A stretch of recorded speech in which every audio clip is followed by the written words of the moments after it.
बच्चों, जब भगवान ने दुनिया बनाई, दुनिया में पशु पक्षी आदमी पेड़ पौधे नदियां सभी बना दी, परंतु उनके क्या कर्तव्य है ये उनको कैसे बताया जाए, इसके लिए उनको मनुष्य का रूप धारण करना पड़ा।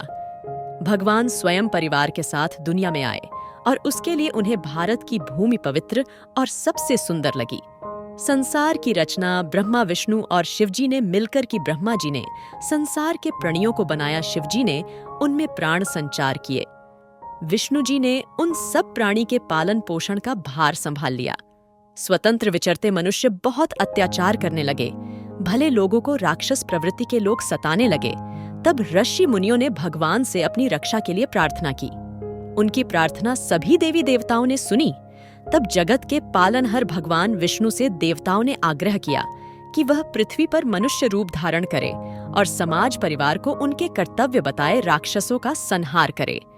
भगवान विष्णु ने राम के रूप में राजा दशरथ के घर में जन्म लिया। भगवान ने जिस युग में अवतार लिया उसे त्रेता युग कहते हैं।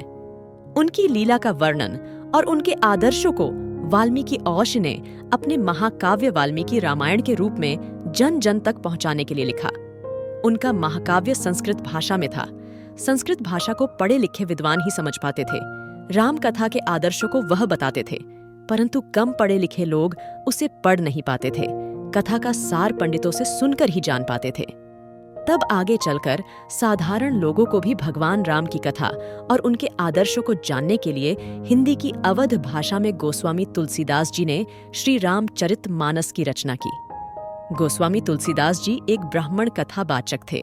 हनुमान जी की प्रेरणा से उन्होंने सबके लिए सुखदायी रामचरितमानस को हिंदी की अवधी भाषा में लिखा, जिसका पाठ घर घर होने लगा। रामचरितमानस भगवान राम के आदर्श जीवन जीने का समाज के लिए एक संदेश है।